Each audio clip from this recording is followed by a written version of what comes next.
I'm Jamili Fale. I'm from Brazil. My name is Isaac. I am from Norway. My name is Sarah. I study in Berlin. My name is Tom Löhmann. I come from Bielefeld in Germany. I'm Arne from Bielefeld in Germany. And both of my parents are historians, so I kind of grew up in a situation where history was often talked about. There were always a lot of books on the Second World War, always a lot of movies on the Second World War, that type of thing. So I kind of had an interest in the subject. Yes, I guess. My grandfather was in the Wehrmacht and he was a Gebirgsjäger, mountain troops. This historical background was a big dark shadow in the background because I don't know if I should ask something about it or if you want to tell me something like this. Yeah, coming to Riga, we visited the old ghetto. We walked through the city and actually got to know that the old ghetto is kind of still there. So people living in the old ghetto in the exact same house that saw all the crucial stuff. And people started shouting at us. And that really made me think that we look at this historical perspective and there are people living there now, and how do they feel being associated, their place where they call home, being associated with this, with people invading their space, if we are considering these aspects enough. And at the same time, I think it has such an historical relevance that people should go. But I just kept thinking that maybe we have to find a way to go there and teach history without being invasive to the people who live there.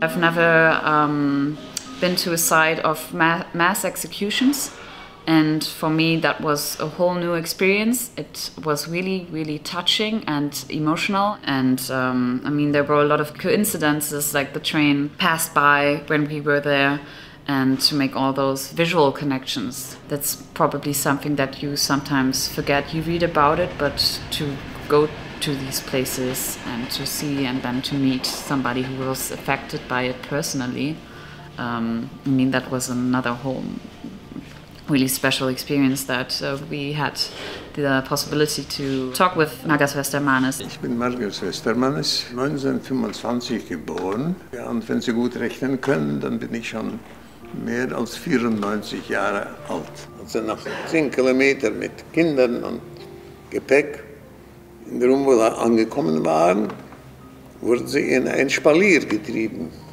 und immer vorwärts getrieben zur Grube. Die Grube in Rumbula wurde so gebaut, dass sie Stufen hatte zum Herabsteigen.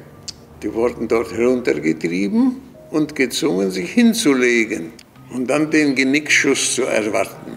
Und die nächste Gruppe wurde gezwungen, auf die noch warmen Leichen sich hinzulegen. Für die Kinder gab es keine Kugel. Munition wurde gespart. Die wurden einfach mit einem Fußtritt in die Grube geschleudert.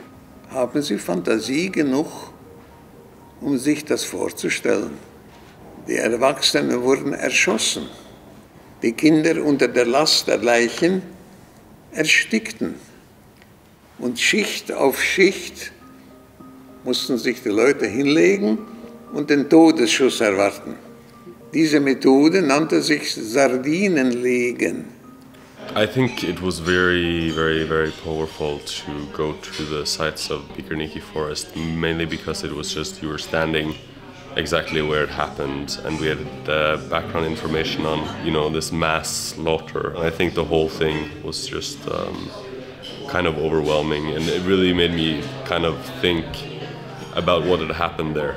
Personally, the memorial in Pikerniki was very emotional for me because we had all those cities on the stones. It was really touching to see all those cities who we grew up and had a connection with.